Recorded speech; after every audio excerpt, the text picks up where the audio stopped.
34장 1절부터 33절까지 말씀인데요. 제목은 말씀의 부흥을 일으킨 요시야라는 제목으로 오늘 말씀을 나누려고 합니다. 남유다에는 3명의 성군이 있습니다. 성군이란 훌륭한 왕을 이야기합니다. 남유다에는 3명의 성군이 있는데 첫 번째는 요사밧, 두 번째는 히스기야, 세 번째는 오늘 본문의 주인공인 요시야. 물론 다윗과 솔로몬은 제외했습니다. 왜냐하면 다윗과 솔로몬은 통일 왕국의 왕입니다. 이스라엘 역사를 보면 통일 왕국의 왕은 3명입니다. 사울, 그다음에 다윗, 솔로몬. 그 이후에 나라가 쪼개지죠. 남유다와 북이스라엘. 그때 남유다에 있어서 왕 중에서 성군을 3명 뽑으라고 하면 여호사밧, 히스기야, 요시야 이렇게 이야기합니다. 여호사밧은 남유다의 4번째 왕입니다. 표를 봐보면 그림 보면 1번부터 20번까지 나오는데 4번에 여호사밧 나옵니다. 여호사밧. 남유다의 4번째 왕이 여호사밧이 첫 번째 성군인데 됐습니다. 여호사밧은 우상을 타파하고 하나님 앞에 신앙을 올바로 세운 종교 개혁을 했습니다. 여호사밧 하면 가장 기억해야 될 게 뭐냐면 여호사밧은 다른 왕들과 다르게 특별한 종교 개혁을 하는데 그는 재판관을 모든 마을에 내려보냅니다. 그 재판관은 재판하는 사람이 아니라 하나님의 말씀을 가르치고 하나님 말씀대로 순종하는지를 판단하는 사람입니다. 원래 재판관은 하나님 말씀대로 순종하도록 돕는 역할을 하는 게 재판관입니다. 여호사밧의 이름의 뜻이 뭐냐면 여호는 하나님입니다. 사밧은 재판관이에요. 그래서 여호사밧 이름의 뜻은 하나님은 재판관이시다. 이게 여호사밧 이름입니다. 그의 이름과 같이 뭐예요? 그는 재판관들을 모든 마을에 보내서 하나님의 말씀대로 순종하도록 했습니다. 여호사밧 때 있었던 또 중요한 사건은 모압과 암몬과 세일이라는 나라가 합동해서 공격해 왔어요. 그때 전쟁의 맨 앞에 누굴 세우냐면 찬양대를 세웁니다. 찬양대가 나가서 찬양을 하는데 하나님께 천사를 통해서 그 모든 세 국의 연합군들을 물리쳐 주십니다. 전쟁하지 않았어요. 그래서 찬양은 영적 전쟁의 가장 선봉의 선팀을 찬양팀이라고 합니다. 그런데 여호사밧에게 있어서는 결정적인 실수가 있었어요. 그의 아들이었던 요람을 북왕국의 왕이었던 아합의 딸 아달랴와 결혼을 시킵니다. 그래서 이것이 치명적인 문제를 일으키는데 그 여호사밧이 죽은 3대에 걸쳐서 아달랴가 남자를 다 죽여버려요. 다윗 왕가가 완전히 멸절될 위기가 3대에 걸쳐서 나타나게 되는데 그게 여호사밧의 결정적인 실수였고 큰 재앙이 되고 말았습니다. 히스기야 왕은 다시 표를 한번 봐보면 히스기야 왕은 몇 번째 왕이냐면 13번째 왕이 히스기야입니다. 13번 13이라고 적어있는데 보면 히스기야가 13번째 왕입니다. 히스기야 왕은 최근에 살폈습니다. 히스기야의 아버지는 아하스 왕인데 이 왕은 완전히 막간 왕입니다. 우상 숭배, 아무튼 나쁜 짓은 골라서 했습니다. 그래서 남유다가 완전히 망가져 버리고 말았습니다. 완전히 고장난 기계가 되고 말았습니다. 그때 왕이 누가 되냐면 히스기야가 되는데 히스기야는 완전히 초토화돼서 무너진 남유다를 다시 재건하는데 엄청난 기여를 합니다. 만약 히스기야가 왕이 되지 않았다면 남유다는 그때 북이스라엘과 함께 아시리아에 멸망당했을 겁니다. 히스기야 왕의 3대 개혁의 내용을 이야기했어요. 첫 번째는 성전 제사를 회복했습니다. 다 전에 했던 설교니까 빨리빨리 갑니다. 모르시겠으면 전에 설교 들어보면 다 나옵니다. 두 번째는 유월절을 회복했습니다.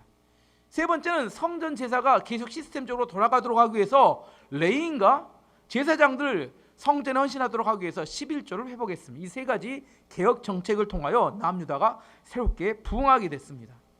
또한 두 번째 히스기야 왕의 특징은 기도하는 사람이었어요. 히스기야는 2번에 걸쳐서 특별한 기도의 응답을 받습니다.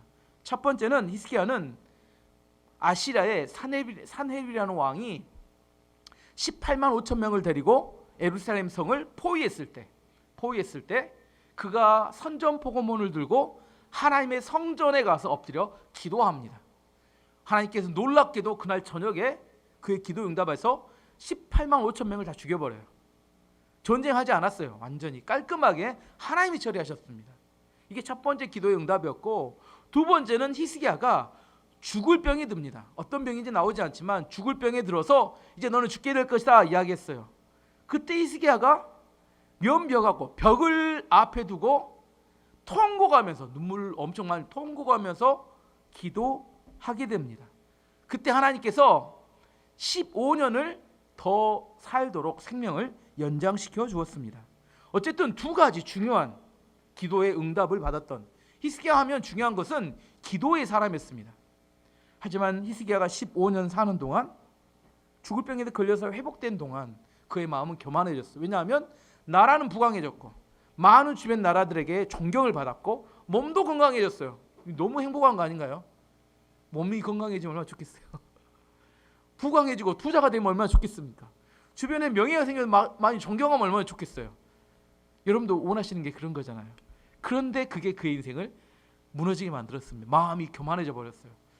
마음이 교만해지면 나타나는 특징이 뭐라겠냐면 자랑하고 싶어요. 입이 가만히 못 있어요. 누구에게 가서 내가 얼마나 업적이 많으니 막 이야기하고 싶어서 막 안달이 났습니다. 바벨론의 사신들이 그때 당시에 남유다가 바벨론보다 강했기 때문에 사신이 오는 거예요. 나중에는 바벨론이 강해지지만 사신이 왔어요. 그때 자기 안에 있는 모든 보물창고에 보물을 다 보여줬습니다. 그때 이사야 선지자가 하나님의 말씀을 읽고 찾아오죠. 왕이 왜 그걸 보여줬습니까? 그 보여준 모든 보물이 바벨론으로 옮겨갈 겁니다. 그리고 왕의 후손 중에 몇 명이 바벨론의 황관이 될 것입니다. 내시가 될 겁니다. 이렇게 이야기합니다. 그 이야기를 들었을 때 히스기야 왕이 젊었을 때면 어떻게 했어요? 엎드려서 회개했을 겁니다. 근데 히스기야가 이상한 반응이 보여요. 아, 그거 참 좋은 말이다. 왜? 내 당대에는 일어나지 않는다면 나하고는 아무런 관련이 없는 일 아니냐. 그거 참 좋은 말이다. 영적으로 완전히 둔감해져 버리고 말았어요. 우리 자녀들이 망하고 다른 나라에 포로로 잡혀간다는데 괜찮은 이야기라고 나만 아니면 된다고 이렇게 변질되고 말았습니다. 히스기야 왕의 또 하나 문제가 15년 산 동안 또 하나 문제가 발생하는데 그가 15년 사는 동안 아들을 하나 낳았는데 그게 누구냐면 므낫세였어요. 그 다음 왕이. 므낫세가 태어났을 때 히스기야 왕은 마음이 매우 교만한 상태에 있었고 영적인 체험이 없었고 하나님과의 관계가 끊어진 상태에서 태어난 므낫세를 너무 사랑했던 것 같아요. 왕자가 많았을 텐데 해필이면 하나님의 역사를 보지 못했던 어린 므낫세를 왕으로 물려줍니다. 이스라엘 남유다 역사의 최악의 왕 한 명을 뽑으라면 므낫세입니다. 아하스보다 더 잔인해요. 어떻게 기록되어 있냐면 예루살렘 이쪽 끝에서 저쪽 끝까지 사람들의 피가 가득하였더라. 이렇게 그를 반대한 사람을 다 죽였습니다. 특별히 이사야 선지자는 톱으로 켜서 죽였다. 이렇게 기록하고 있습니다. 이런 악한 자 므낫세를 하나님께 아시리아를 통하여 심판하십니다. 그의 갈고리로 코를 꿰고 쇠사슬로 그를 묶어가지고 질질 끌고 갔습니다. 그 아시리아에 가서 엎드려 또 회개해요. 또 이 사람이 또 영적으로는 또 빨라요. 이게 분위기를 잡았던 것 같아요. 어쨌든 회개합니다. 그게 진짜 회개였던 것 같아요. 진실한 회개였고 그 회개를 하나님이 들으시고 그를 다시 왕으로 남유다의 왕으로 복귀시킵니다. 그때가 왕이 된 지 몇 년이냐면 49년째. 므낫세는 55년을 통치합니다. 근데 49년째 다시 왕으로 복귀됩니다. 그럼 나머지가 몇 년 남았어요? 55년 통치하는데 49년째 복귀했어요. 6년, 산수는 잘해야 합니다. 6년 남았습니다. 그 다음 아들이 누구냐면 아몬인데 아몬은 우상숭배하고 악한 짓 하다가 2년 만에 암살당해 죽습니다. 그러면 므낫세 6년, 아몬 2년 해서 몇 년이에요? 8년. 요시야 왕, 지금 이걸 이야기하려고 여기까지 온 겁니다. 요시야 왕이 몇 살 때 왕이 되냐면 몇 살 때 돼요? 8살 때 왕이 됩니다. 이 이야기는 무슨 말이냐면 므낫세가 죄를 짓다가 회개하고 복귀했을 때 그때 복귀한 그 해에 요시야 왕이 태어났다는 겁니다. 요시야 왕은 아주 선한 왕이었습니다. 1절 2절 말씀 읽어보면 요시야가 왕이 되었을 때 그 나이는 8세였습니다. 그는 예루살렘에서 1년 동안 다스렸습니다. 그는 그의 조상 다윗처럼 여호와께서 보시기에 올바른 일을 했습니다. 요시야는 언제나 옳은 일만 했습니다. 참 이게 읽어보면 재밌습니다. 히스기야 왕은 성군이었는데 그가 타락했을 때 므낫세가 태어났고 므낫세는 최악의 왕이 됩니다. 근데 므낫세는 최악의 왕이었는데 그러니까 회개하고 돌아섰을 때 요시야가 났네. 이 요시야는 또 성군이 됩니다. 참 이걸 어떻게 해석해야 될란가. 하나님 하시는 일은 사람의 생각과 전혀 다르다는 거예요. 우리는 겉에 눈으로 보는 거, 보이는 거, 그걸로 판단하니까 항상 어떻게 돼요? 실수합니다. 참 저 사람은 괜찮겠다 했는데 그 사람이 내 사기치고 내 뒤통수 치고, 저 사람은 도저히 상종하지 못할 사람 같은데 그 사람이 나에게 인생에 도움이 되고. 로마서 11장 33절에 이렇게 말합니다. 안 나오네요. 로마서 11장 33절에 깊도다 하나님의 지혜와 지식의 풍성함이요 그의 판단은 헤아리지 못할 것이며 그의 길은 찾지 못할 것이로다. 하나님의 지혜와 하나님의 지식의 풍성함에 대한 이야기를 합니다. 하나님은 긴 역사를 통하여 지금 우리가 보는 역대하 이것만 해도 짧은 역사는 아닌데 얼마나 사람들이 생각과 하나님의 생각이 다른가요? 우리가 하나님의 생각을 판단하지 못해요. 하나님 하시는 일에 대해서 우리가 감나라 뭐 대추나라 이렇게 이야기하는 게 얼마나 교만하고 우스운 이야기인지 모릅니다. 우리는 인생이 짧아요. 그리고 잘 알지 못합니다. 성경 몇 번 읽어보고 다 아는 것처럼 생각하면 이게 얼마나 어이가 없는 일인지 몰라요. 히스기야에서 므낫세가 나고 므낫세에서 요시야가 나온다. 이것조차도 아무도 예상하지 못합니다.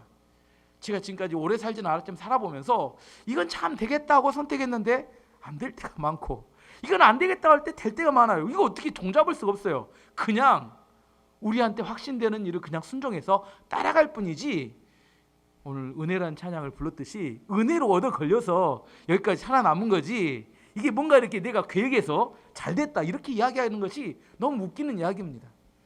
이 세상에 발생하는 실제적인 환경과 삶 속에서 우리가 자신 있게 이렇게 하면 된다고 이야기하는 것이 얼마나 어리석은 일인지 모릅니다.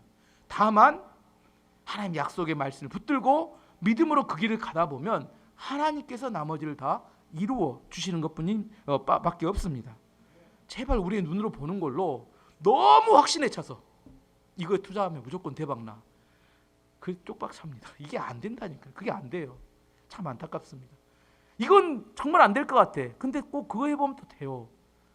여러분의 눈으로 판단하는 거 그것을 따라가지 말고 하나님 주신 약속의 말씀을 따라 그걸 신뢰하고, 내 본성과 달라요. 맞지 않더라도 그걸 따라가야 합니다. 요시야 왕을 좀 더 살펴보면 요시야 왕이 되었을 때 그의 아버지가 어떻게 죽냐면 아몬은 암살당해 죽습니다.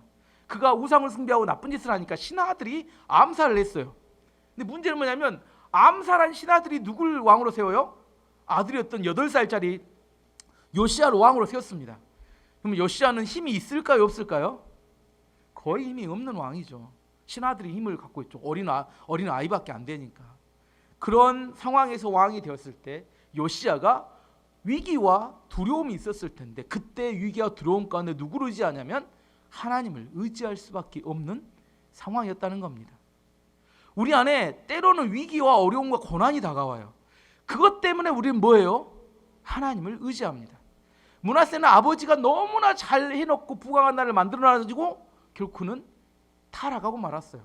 근데 요시야는 너무너무 어려운 상황에서 왕이 되었는데 그 어려운 상황이 그로 하여금 하나님을 의지하게 만들었습니다. 요시야는 왕이 된 이후에 계속해서 신앙이 성장해가는 이야기가 나오는데 3절 말씀 한번 읽어보도록 하겠습니다. 요시야는 왕으로 있은 지 8년째가 되는 해가 16살입니다. 8년째 되는 해에 그의 조상 다윗이 따르던 하나님을 섬기기 시작했어요. 이제 하나님을 만났다는 겁니다. 그때는 요시야가 아직 어렸을 때였습니다. 요시야는 왕이 된 지 12년째 20살이 되던 해에 유다와 예루살렘에서 거짓 신들을 몰아내기 시작했습니다. 그는 거짓 신들을 섬기는 산당들을 다 헐어버리고 아세라 우상과 나무로 만든 우상과 쇠로 만든, 안 보이네요, 쇠로 만든 우상들을 없애버렸습니다. 나이에 따라서 변천되는 이야기를 합니다. 요시야가 몇 살 때? 16살이 됐을 때 다윗의 하나님을 따르기 시작했다. 그는 16살 때 인격적으로 하나님을 만났다, 이렇게 이야기할 수 있습니다. 그는 위기 가운데 너무너무 힘들었지만 하나님을 의지할 수밖에 없었어요. 그 환경 가운데 성경에 나온 정보를 보면 그의 신앙, 어렸을 때 신앙을 도왔던 사람이 있었던 것 같아요. 그게 누구냐면 뒤에 22절에 나오는 여선지자 훌다라는 여자가 나오는데 22절 한번 말씀 봐보겠습니다. 그래 hil기야를 비롯하여 왕이 보낸 사람들을 예언자 훌다에게 가서 여호와의 뜻을 여쭤보았습니다. 훌다는 하스라의 손자이며 도카스의 아들인 살룸의 아내였습니다. 살룸은 왕의 옷을 관리하는 사람이었습니다. 훌다는 예루살렘 성의 둘째 구역에 살고 있었습니다. 무슨 말이냐면 요시야가 성전을 재건하다가 헌금함에서 율법책을 발견합니다. 율법책을 발견했는데 그 내용이 너무 충격적이었어요. 그래서 그 내용을 훌다에게 가서 물어보라고 이야기합니다. 원래로 이야기하자면 누구에게 물어봐야 되냐면 성전에 일하는 제사장과 서기관들에게 이 내용이 무엇이냐 물어봐야 되는데 거기에 물어보지 않았어요. 왜냐하면 므낫세와 아몬의 57년 동안의 통치 기간 동안에 이 제도권 안에 있는 사람들은 다 왕의 하순이 되고 말았어요. 영적으로 둔감해진 겁니다.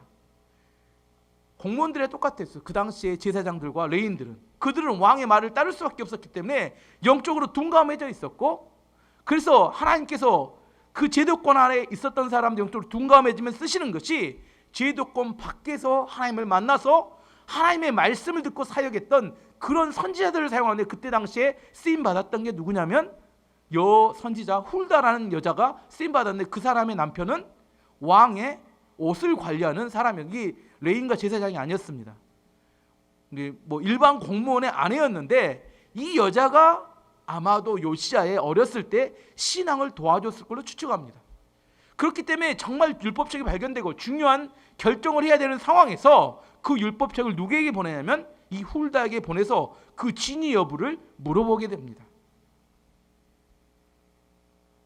요시야가 타락하지 않을 수 있었던 것은 그의 고난과 어려움의 위기와 훌다라는 훌륭한 영적인 스승이 있었기 때문에 그가 어렸을 때부터 신앙으로 양육받을 수 있었습니다. 일반적으로 이 16살 중고등학생이잖아요. 중고등학생 때는 가장 영적으로 민감할 때입니다. 언제가 제일 민감하다고요? 중고등학생 때입니다. 사춘기 시기라 부모들 입장에서는 매우 다루기 어렵습니다. 왜 다루기 어려워요? 내 뜻대로 하라니까 다루기 어려워요. 애 뜻대로 하면 다루기가 너무 좋아요. 왜 영적으로 가장 민감하냐면 그때 당시는 영적인 하나님을 찾든지 하나님 비스무리하는 연예인을 찾습니다. 청소년 시기 때 보면 그때 아이돌이라고, 지난주 누가 아이돌 이야기, 아이돌 여자 우상입니다. 왜냐하면 그들의 마음 가운데는 정말 완벽한 어떤 존재를 따르고 싶은 그런 열망이 있을 때가 그 청소년 시기입니다. 그래 청소년 시기에 하나님을 만나 뜨겁게 만나면 정말 인생이 뒤집어 바뀝니다. 저도 가장 처음에 하나님을 뜨겁게 만났을 때가 고등학교 3년간이었던 것 같아요. 3년 동안 학교 가서 전도하고 애들하고 성경 공부하고 학교 운동장에서 기도하고, 그렇게 내 고등학교 3년 동안 정말 뜨겁게 하나님을 성령 체험도 하고 방언도 경험하고 아무튼 굉장히 뜨겁게 보냈던 내 안의 고등학교 시절이 그 이후에 대학 생활, 난 병원에 생활했던 그 시간에 내 신앙을 붙들어 주었던 굉장히 중요한 기초가 되었습니다. 중고등학교 시절 아이들을 낭비시키면 안 됩니다. 그 아이들은 말을 듣지 않는다, 그 아이들은 하나님의 말씀을 순종하지 못할까, 그것은 어른들의 선입견입니다. 나와 같은 방법으로가 아니라 그 아이들에게 성령을 체험케 하면 반드시 어른들보다 더 확실하게 하나님을 위해서 헌신합니다. 나중에 또 너무 헌신하면 부모들이 쫓아와요. 이게 너무 지나친 거 아닙니까? 우리 아이들 뭐 선교사 보낼 생각 없고 목회자 선교사 만들라는 게 아니라 하나님의 말씀으로 양육을 해야 될 거 아닙니까? 그렇지 못하면 세상에 우리 아이들을 빼앗겨 버립니다. 그들의 마음 가운데 세상의 우상으로 그 공허한 마음을 채워요. 중고등학교 때 가장 영적으로 민감할 때 그때 성령 체험시키고 하나님을 만나도록 해줘야 합니다. 공부 그것보다 훨씬 더 중요합니다. 지금 많은 부모들이 놓치고 있는 것이 나중에 대학 가면 할 수 있어. 기회 없습니다. 지금 보기는. 대학 가면 엄마 말 듣고 신앙 체험한다고요? 교회에 존재하지 않습니다. 중고등학교 때가 마지막 기회예요. 16살 때 요시야가 하나님을 인격적으로 만나기 시작했다. 여기서 힌트를 얻어야 합니다. 요시야가 왜 그때 하나님 앞에 뜨거워졌는지. 그리고 요시야가 20살이 되었을 때 이제 본격적으로 칼을 뺐습니다. 신하들의 눈치 보는 것을 이제 눈치 보지 않고 산당을 헐어버리고 아세라 목상을 찍어버리고 새로 만든 우상들을 다 빻아서 가루로 만들어버렸다, 이렇게 이야기합니다. 참 요시야는 방법도 달라요. 새로 만든 것을 어떻게 뭐 가루로 다, 그때 당시로 만들었는지 모르는데 가루로 다 빻아서 가루로 만들어버렸다. 얼마나 철저하게 우상을 제거했는지를 4절에서 7절까지 나옵니다. 4절에 7절 읽어보면 백성도 요시야의 명령을 받아 바알을 섬기던 제단들을 헐어버렸습니다. 요시야는 제단 위에 있던 향 제단들도 찍어버렸습니다. 그는 아세라 우상과 나무로 만든 우상과 쇠로 만든 우상들을 부수어 가루로 만든 다음 그 가루를 그런 신들에게 제물을 바친 사람들의 무덤 위에 뿌렸습니다. 무슨 말이에요? 우상을 가루로 빻아가지고 만든 다음에 그 신들을 섬겼던 사람들, 죽었던 사람들 무덤 위에다 그 가루를 다 뿌렸다는 겁니다. 그 다음에 또 어떤 일을 하냐면, 그런 또 우상을 섬기던 제사장들 죽었어요. 우상 섬기던 제사장이 죽었는데 무덤을 파가지고 뼈를 가져와서 그 뼈를 제단 위에서 불태웠습니다. 이처럼 요시야는 유다와 예루살렘에서 우상 섬기던 것들을 모두 없애버렸습니다. 요시야는 므낫세와 에브라임, 이제 북이스라엘까지 갑니다. 남유다뿐만 아니라 므낫세와 에브라임과 시므온 땅의 여러 마을과 멀리 납달리 땅과 그 둘레의 폐허에서도 같은 일을 했습니다. 요시야는 제단과 아세라 우상들을 부수어 가루로 만들었습니다. 그는 온 이스라엘에 있는 분향단도 찍어버렸습니다. 그런 뒤에 그는 예루살렘으로 돌아왔습니다. 북이스라엘은 지금 나라가 없어요. 망해버렸기 때문에. 근데 남유다의 왕이 북이스라엘과 가서 남아있는 우상은 다 가루로 만들어가지고 다 무덤에 뿌려버렸다는 겁니다. 요시야가 왜 이렇게 완전히 제거했을까요? 그 우상을 제거하는 것을 보는 사람들에게 두려움을 주기 위해서입니다. 우상을 다시 숭배하면 어떻게 하겠다? 이렇게 가루로 만들어버리겠다. 쇠로 만든 우상이라 못 부숴하고 놔두면 어떻게 돼요? 언젠가 또 그걸 갖다가 섬기는 사람이 또 발생합니다. 그걸 아예 없애기 위해서 다 가루로 만들어버렸다는 겁니다. 어떤 목사님이 귀신 들린 사람 축사했대요. 귀신을 나가라고. 예수의 이름으로 명하노니 귀신아 떠나갈지어다 했더니 귀신이 뭐라고 하냐면, 이 사람이 나를 좋아해요, 이렇게 이야기하더래요. 이 사람이. 왜 귀신이 안 떠나요? 여러분이 좋아하니까. 떠나주면 좋겠지만 안 떠나주면 나도 좋으니까 괜찮아. 왜 여러분에게 죄가 안 떠나요? 엄밀하게 이야기하면 왜 여러분에게 죄가 안 떠나고 머물러 있어요? 여러분이 뭘 좋아하니까? 죄를 좋아하니까. 아닐 것 같죠? 우리는 죄를 좋아합니다. 우리는 또 귀신도 좋아해요. 귀신이 그래서 아무리 떠나려 해도 떠나지 않고 우리 삶에 남아 있습니다. 하나님께서 우리에게 말씀하십니다. 악을 미워해야 한다고. 로마서 12장 9절 말씀 보면, 사랑에는 거짓이 없나니 악을 미워하고 선에 속하라. 악을 어떻게 하라고요? 악을 미워해야 합니다. 귀신도 미워해야 합니다. 죄를 미워해야 합니다. 우리 안에 있는 우상을 철저하게 없애야 합니다. 축복의 문이 있고 저주의 문이 있습니다. 축복의 문은 예수 그리스도를 통하여 우리에게 들어옵니다. 저주의 문은 귀신과 죄를 통하여 우리에게 들어옵니다. 저주의 문은 막아야 되고 축복의 문은 열어야 합니다.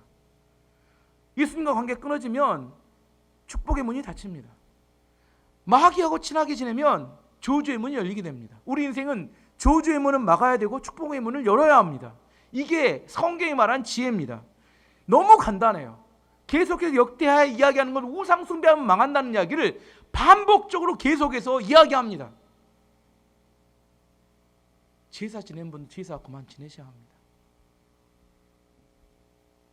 우리 전통 아닙니다. 조상신을 섬기는 우상 숭배입니다. 하나님 기뻐하지 않으십니다. 우리 안에 끊어야 될 것 정확히 끊어야 합니다.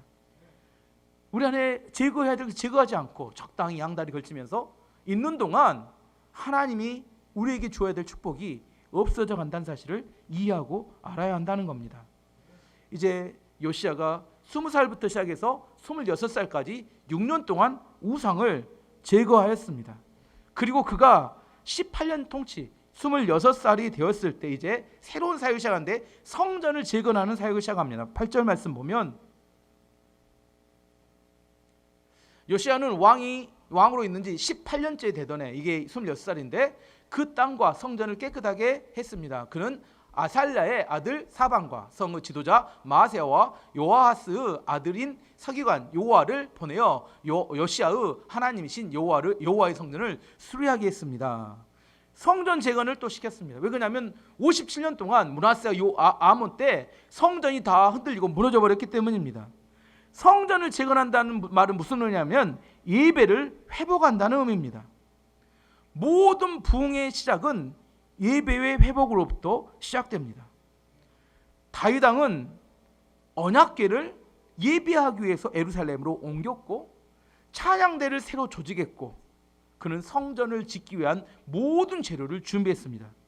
다윗의 인생을 한마디로 요약하면 다윗은 예배의 회복을 위해서 전 인생을 바친 사람이었습니다. 아까 이야기했던 여호사밧은 전쟁하는데 전쟁의 맨 앞에 찬양대를 세웠어요. 전쟁도 예배로 만든 사람이 여호사밧이었습니다. 히스기야 왕은 흩어져 있는 제사장들과 레위인들을 모아서 성전 예배를 계속하도록 하기 위해서 그는 성전 재건에 힘썼습니다. 요시야도 마찬가지입니다. 성전 예배의 회복을 위해서 헌신합니다. 모든 부흥의 시대, 어느 교회든지 부흥하는 교회를 가보면 예배의 뜨거움이 다릅니다. 예배가 냉랭하고 식었다 그러면 부흥하지 않습니다. 수가 많이 모인 것과 화두에 관련이 없어요. 예배 안에 하나님에 대한 열망과 하나님을 만나는 것과 하나님을 통한 통일 자복 회개가 반드시 있는 예배, 그런 예배 가운데 하나님은 역사하십니다. 모든 부흥의 시작은 예배로부터 시작됩니다. 다 무너졌습니다. 더 이상 일어날 힘이 없어요. 이건 히스기야가 보여줬습니다. 그때 어떻게 해요? 하나님의 이름을 부르고 하나님을 찬양하고 하나님께 엎드려 기도하면 새로운 부흥이 일어납니다. 예배는 하나님의 임재를 불러옵니다. 다 무너졌으면 어떻게 하면 돼요? 내가 볼 때 다 초토화됐다. 더 이상 소망이 없다. 그때 시작하는 게 뭐냐면 그때 예배입니다. 아무것도 안 되더라도 괜찮습니다. 여러분 다 무너진 그곳에 예배가 시작되면 다시 새로운 부흥과 회복이 시작됩니다. 여러분 예배를 소홀하게 여기시면 안 됩니다. 오늘 두 번째 찬양 참 좋았는데 우리가 부르는 찬양 아무도 예배하지 않는 곳에 그곳에서 주를 예배하리라. 아무도 찬양하지 않는 그곳에 나 주를 찬양하리라. 누구도 헌신하지 않는 그곳에서 나는 주께 헌신하리라. 누구도 증거하지 않는 그곳에서 나 주를 증거하리라. 내가 밟는 모든 땅 예배하게 하소서. 주를 예배하게 하소서. 주의 보혈로 덮어지게 하소서. 내가 선 이곳 주의 거룩한 곳 되게 하소서. 주의 향기로 물들이게 하소서. 우리 안에 있는 예배는 예수 그리스도의 보혈의 피로 덮는 시간이고 그 어떤 것도 예수 그리스도의 보혈의 피가 덮어질 때 새로운 희망과 부흥이 시작됩니다. 히스기야 요시야 왕의 부흥의 첫 번째는 예배의 회복부터 시작됐습니다. 근데 예배 성전을 재건하기 위해서 한참 하다 보니까 뭘 발견했어요? 헌금함에서 율법책을 발견하게 됩니다. 14절 말씀 보면 레위 사람들이 여호와의 성전에 있던 돈을 꺼내고 있는데 제사장 hil기야가 여호와의 율법책을 발견했습니다. 그 율법은 하나님께서 모세를 통하여 주신 것입니다. 이게 갑자기 왜 헌금함에서 율법책이 나왔어요? 율법책을 잃어버린 겁니다. 좀 더 이야기를 해보면 므낫세 왕이 수없이 많은 사람을 죽일 때 선지자들과 하나님의 말씀 따르는 사람을 죽일 때 아마도 율법책도 성경도 다 불태워버렸던 것 같아요. 많은 사람이 죽고 성경을 불태우니까 급한 마음에 어떤 사람이 율법책을 헌금함에다 숨긴 것 같아요. 얼떨결에 그냥 숨겨놓는데 오랜 시간이 지나면서 잊어버렸던 것들이.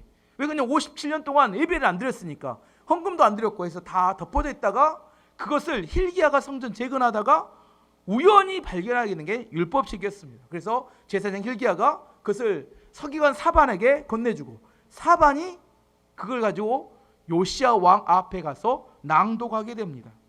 요시야 왕이 처음에는 율법책을 읽는다니까 아무런 기대하지 않고 아마 누워 있었을 것 같아요. 누워 있었다가 점점 말씀을 듣는데 자세가 바뀝니다. 점점 똑바로 앉았다가 경건한 자세로 앉아 있는데 나중에 보니까 마음이 너무 아프고 슬프고 애통하는 마음에 통곡하며 옷을 찢는 것까지 가게 됩니다. 18절 19절 말씀 보면 그런 뒤에 서기관 사반이 왕에게 말했습니다. 제사장 hil기야가 나에게 책을 주었습니다. 사반이 그 책의 내용을 왕에게 읽어주었습니다. 왕은 율법책의 말씀을 듣더니 너무 슬퍼서 자기 옷을 찢었습니다. 요시야 왕은 굉장히 영적으로 민감한 사람이었던 것 같습니다. 하나님의 말씀을 듣는다고 다 깨닫는 거 아닙니다. 우리가 설교를 듣는다고 다 하나님의 말씀을 자기의 말씀, 마음의 말씀으로 받아들이는 게 아닙니다. 매주 말씀을 전하지만 어떤 사람은 깨닫고 순종하는 사람이 있는 반면에 어떤 사람은 한 귀로 듣고 한 귀로 흘려버리는 사람도 많습니다. 히스기야 왕은 이사야 선지자가 그러면 망합니다 하고 경고했을 때 그 이야기를 한 귀로 듣고 한 귀로 흘려버렸습니다. 왜냐하면 영적으로 둔감했기 때문입니다. 반면에 요시야 왕은 선지자가 직접 말해준 것도 아닙니다. 뭐였어요? 그냥 읽으라니까 사반이 그냥 율법책 성경을 그냥 읽어줬어요. 딱 낭독했습니다. 근데 그걸 듣던 요시야의 마음에 감동이 왔습니다. 이것 때문에 우리나라가 망하게 되었다. 우리가 우상을 숭배하고 하나님께 죄를 지었기 때문에 이 나라가 망하게 되었다. 마음이 찢어지고 너무 아팠어요. 그래서 하나님 앞에 엎드려 회개하기 시작했습니다. 왜? 그는 영적으로 민감했기 때문입니다. 교회하고 다 신앙생활 똑같이 하는 것 같아요. 하지만 다릅니다. 말씀에 얼마나 민감하게 반응하는지, 하나님과의 얼마나 친밀한 관계에 있는지. 여러분 말씀이 들려도 감동이 되지 않는다면 여러분 하나님 앞에 가서 다시 여러분을 돌아봐야 합니다. 여러분 요즘 기도하고 싶은 마음이 없다면 여러분 하나님 앞에 마음을 한번 가서 점검해 봐야 합니다. 여러분 찬양하고 싶은 마음이 전혀 없다면 찬양을 하지는 않고 뭐만 해나요? 찬양을 틀어놓기만 합니다. 그렇다면 여러분 하나님 앞에 가서 여러분 마음을 점검해 봐야 합니다. 외모는 똑같지만 영적인 민감함과 친밀함은 전혀 다릅니다. 히스기야 왕이나 요시야 왕도 둘 다 좋은 왕이었지만 그들의 영적인 상태와 민감함은 전혀 다릅니다. 우리의 마음이 무엇이 장악하고 있는지, 무엇이 가득 차 있는지에 따라 우리의 삶은 다릅니다. 우리가 하나님 앞에 가까이 갈 줄 알아야 합니다. 하나님을 믿기는 믿지만 하나님 관계없이 교회만 왔다 갔다 하는 사람들이 있습니다. 정말 하나님을 만나서 하나님께 가까이 가며 하나님과 친밀한 가운데 하나님이 뭘 나에게 원하시는지 그걸 들을 수 있는 귀가 있어야 합니다. 요시야 왕은 그 발견한 율법책을 아까 말했던 여선지자 훌다에게 보냅니다. 훌다가 하나님의 뜻이 무엇인지 명확하게 전달해 줍니다. 23절에서 25절 말씀 보면 훌다가 그들에게 말했습니다. 이스라엘의 하나님이신 여호와께서 이렇게 말씀하셨으니 당신들을 나에게 보낸 사람에게 전하시오. 요시야에게 이렇게 전하라는, 내가 이곳과 여기에 사는 백성에게 재앙을 내리겠다. 하나님의 말씀입니다. 이 땅에 재앙을 내리겠다. 내가 내릴 재앙은 유다의 왕이 읽은 책의 말씀 속에 있다. 유다 백성은 나를 저버리고 다른 신들에게 향을 피우고 온갖 악한 일을 하여 나를 노하게 했다. 내가 이곳을 향해 노를 쏟아 부리니 아무도 나의 노를 멈추지 못할 것이다. 무슨 말이에요? 하나님이 남유다를 심판하기로 작정했다. 어느 누구도 이 심판을 막을 수 없다. 이게 하나님의 뜻이라는 겁니다. 하지만 요시야 왕이 회개하고 겸손히 나온 걸 통해서 하나님이 한 가지 축복은 줍니다. 27절 8절 말씀 보면 너는 이곳과 여기에 사는 백성에 대한 내 말을 듣고 여호와 앞에서 뉘우치는 마음과 겸손한 모습을 보였다. 너는 너무나 슬퍼서 내 옷을 찢었으며 내 앞에서 흐느꼈다. 그래서 내가 내 기도를 들어주겠다. 나 여호와의 말이다. 그러므로 내가 죽을 때 평안히 묻히겠고 너는 내가 이곳에 사는 백성에게 내릴 온갖 재앙을 보지 않을 것이다. 그들이 훌다의 말을 받아가지고 왕에게 돌아갔습니다.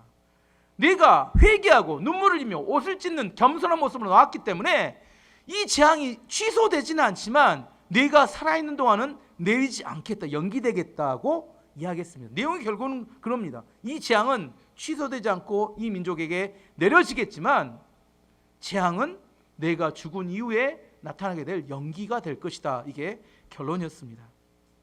여러분 기도가 능력이 있습니다. 여러분이 내려질 재앙도 유보시키는 능력도 있고 취소하는 능력도 있어요. 여러분 기도하실 때 정말 진실한 마음으로 기도하시기 바랍니다. 하나님 살아계십니다. 하나님 무시하면 안 됩니다. 하나님이 이 땅에 우리의 모든 행동과 삶을 보고 계신다는 것을 아셔야 합니다. 근데 여기서 하나님 의문이 생깁니다. 아니 이렇게 요시야 왕이 회개했으면 하나님이 재앙조차도 다 싹 없애줄 수도 있지 않을까요? 나만 또 그런 고민하나? 여러분은 전혀 뭐 내일 아니니까 뭐 망하든 말든 이렇게 생각하시는, 제 생각에는 하나님께서 이 재앙을 다 없애줄 수 있을 것 같은데 왜 근데 재앙을 없애지 않으셨을까? 고무줄이 너무 늘어난 겁니다. 회복이 불가능한 상황까지 와버렸어요. 우리가 죄를 짓고 뭔가 문제가 있을 때 어느 정도까지는 하나님이 뭐가 돼요? 회복이 가능합니다. 회개하면. 하지만 너무 늘어나 버리면 어떻게 돼요? 회복 불가능하면 어디 갔다 와요? 십자가에 한번 들어갔다가 새 곳으로 나와야 합니다. 이 민족은 너무 우상숭배와 너무 세상으로 찌들려 버렸기 때문에 바벨론에 한번 갔다 와야지만이 다시 새롭게 시작할 수 있을 것 같다고 하나님께서 판단하신 겁니다. 하지만 이 사실은 누구를 몰라요?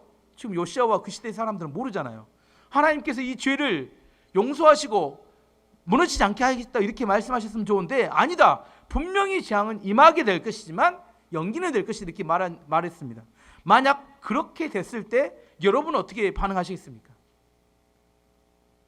여러분이 남의 이야기라 지금 감동이었구나.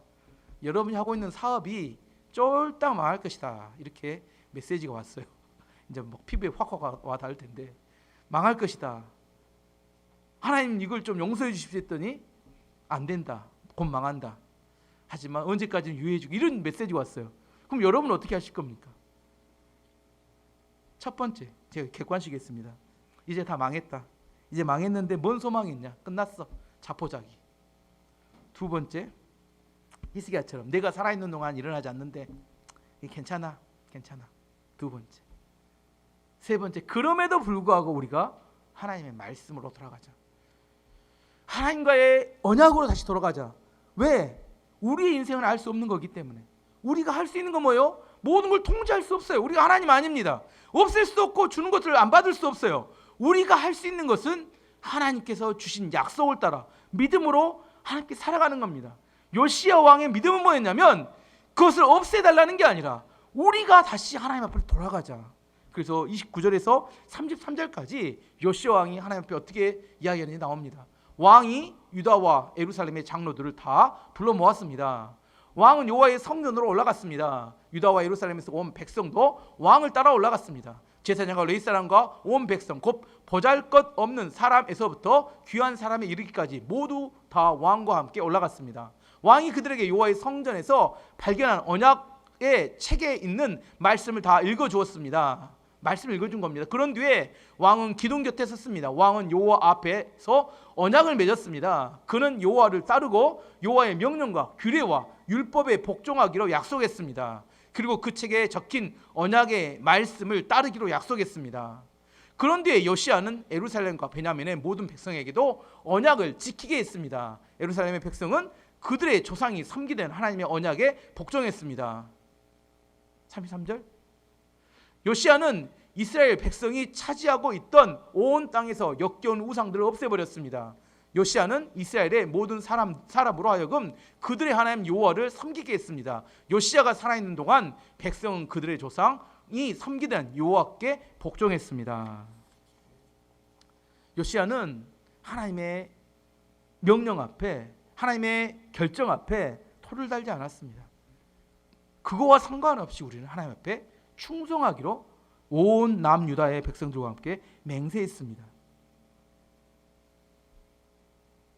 왜 맹세를 충성스럽게 했을까요? 재앙이 온다고 하는데도 불구하고 왜 어떻게 하면 충성 맹세할 수 있을까요? 어떻게 하면요? 하나님이 우리를 사랑하신다는 사실을 믿으면 할 수 있습니다. 하나님이 주시는 것은 나쁜 게 아니라 모두 선한 것이라는 사실을 믿으면 할 수 있으면, 심지어 고난과 죽음조차도 그것이 하나님께서 주시는 거라면 좋은 겁니다. 여러분 이거 믿으십니까? 이걸 이해할 수 있어야 합니다. 하나님께서 우리에게 주시는 것들, 왜 하나님께서 지금 왜 고난을 주시나요? 이렇게 생각할 수 있습니다. 하지만 그걸 통하여 더 좋은 것, 더 하나님께서 놀라운 것을 주시기 위한 과정으로 고난을 주실 때가 있어요. 때로는 그 고난이 너무 고통스럽지만 고난을 통해서 우리는 더 훨씬 더 많은 것들을 얻을 수 있게 됩니다. 뱃사람들이 이야기하죠. 이게 어부들이 큰 배를 움직인 사람이 태풍이 유능한 뱃사람을 만든다. 태풍과 같은 큰 위험한 폭풍우가 우리로 하여금 목적지까지 더 빨리 가게 한다. 이 같은 이야기입니다. 우리는 때로는 그 고난과 어려움이 우리를 망하게 하는 것처럼 보이지만 그 고난과 어려움이 하나님께서 계획하신 방법이라면 그것이 우리에게 가장 최적이고 가장 좋은 거기 때문에 주는 겁니다. 뭘 신뢰해야 돼요? 왜 이걸 주셨습니까? 따지고 있다면 지금 누구를 신뢰하지 않는 겁니까? 하나님을 신뢰하지 않은 겁니다. 하나님께서 실수로 잘못해서 우리에게 그걸 주시는 게 아니라 하나님 우리에게 최적의 것들을 우리에게 주시는 것이고 우리의 짧은 지혜로 하나님을 판단할 수 없습니다.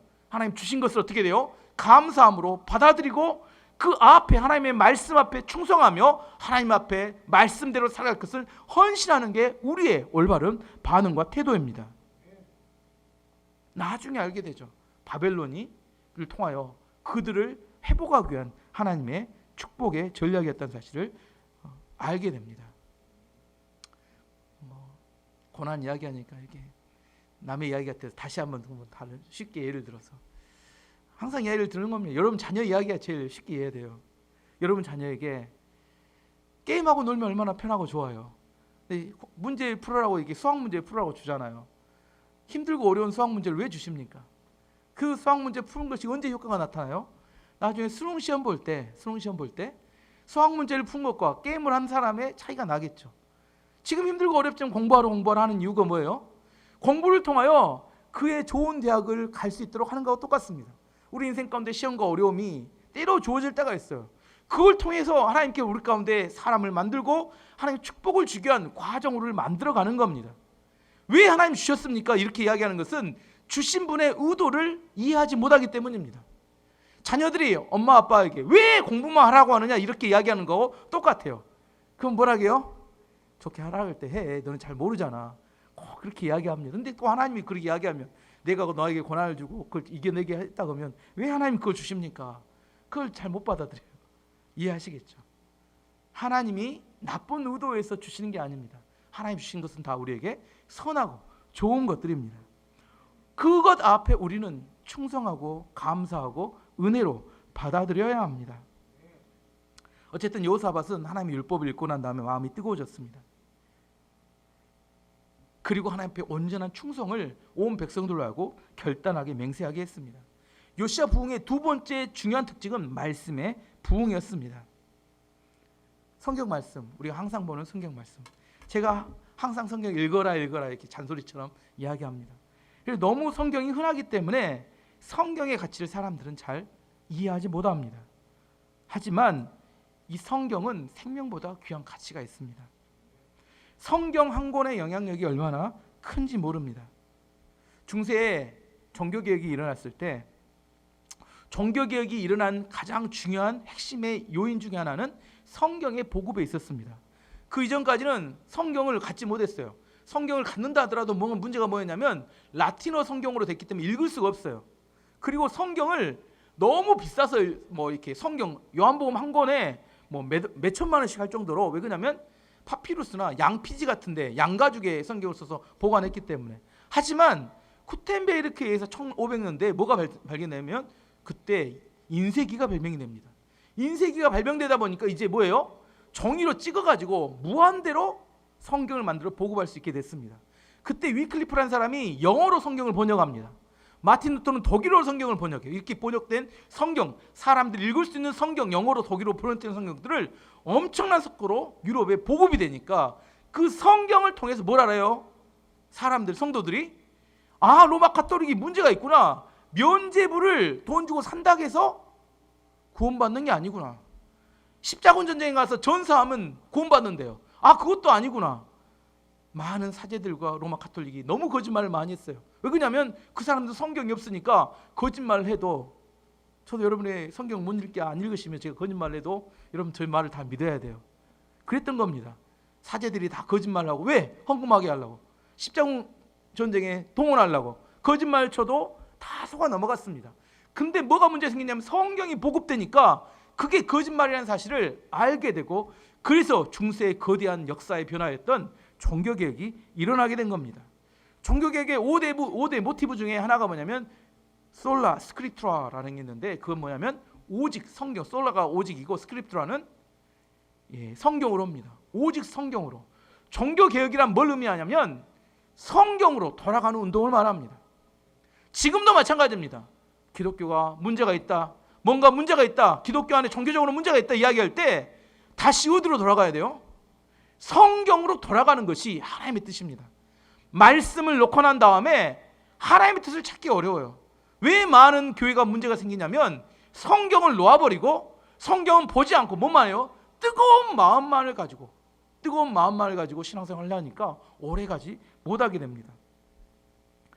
교회에 가보면 어떤 교회를 가보든지 그 교회의 말씀이 약해지면 뭐가 많아지냐면 사람들의 자랑으로 교회가 가득 차게 됩니다.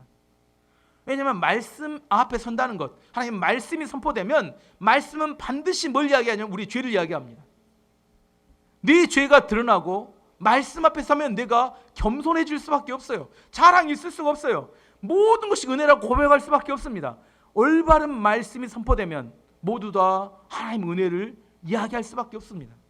하지만 말씀이 약해지면 자기들의 업적과 자기 잘난 것을 자랑하니라고 정신이 없습니다. 인간 안에 있는 교만과 자기 자랑을 제어할 수 있는 것은 세상에 딱 하나뿐입니다. 하나님 말씀 말고는 그걸 제어할 수가 없어요. 다 자기 잘난 맛에 삽니다. 뭔가 자기 자신을 내세우려고 살아요. 그 자기 자신의 잘난 맛과 그 교만을 없앨 수 있고 누를 수 있는 유일한 세상의 하나님 도구가 하나님의 말씀입니다. 그 사람이 하나님 말씀 앞에 섰는지 안 섰는지 어떻게 보면 아냐면 내 자랑이 나오는지 하나님의 은혜를 고백하는지를 보면 알 수 있게 됩니다. 그래서 하나님 말씀이 선포되면 우리의 영혼과 마음이 시원해집니다. 히브리서 4장 12절 말씀 보면 하나님의 말씀은 살아있고 활력이 있어 좌우의 어떤 날선 검보다 예리하여 혼과 영과 및 관절과 골수를 찔러 쪼개기까지 하며 또 마음의 생각과 뜻을 판단하나니, 우리 마음이 죄악과 교만으로 분노와 고통으로 가득 차고 있을 때 하나님의 올바른 말씀이 선포되면 그 위에서부터 채찍이 내려가듯이 시원하게 다 내려가고 맙니다. 우리 안에서 하나님 말씀 듣지 못하면 그 기근과 갈급함이 목까지 차오릅니다. 물을 마시지 못해서 가람이 아니라 하나님 말씀을 듣지 못하면 이 영적인 갈급함이 흘러넘쳐요.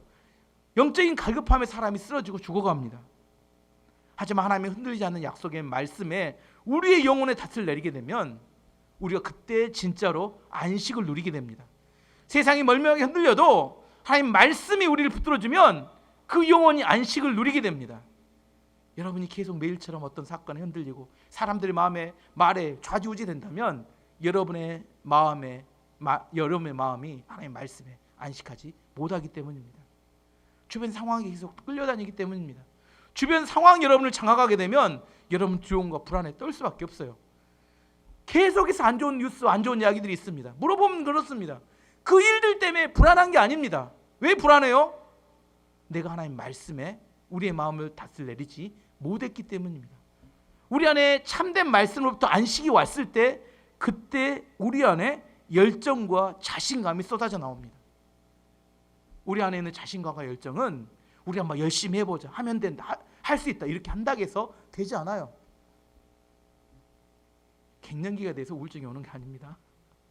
내 마음에 말씀의 불이 없으면 우울해집니다. 힘들어져요. 마음이 식어집니다.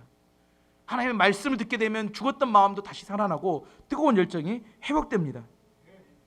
교회가 어떻게 부흥할 수 있느냐? 살아있는 하나님의 말씀을 선포하면 됩니다. 스펄전 목사님이 이렇게 이야기하셨어요. 교회 안에 말씀의 사자를 풀어놓아라.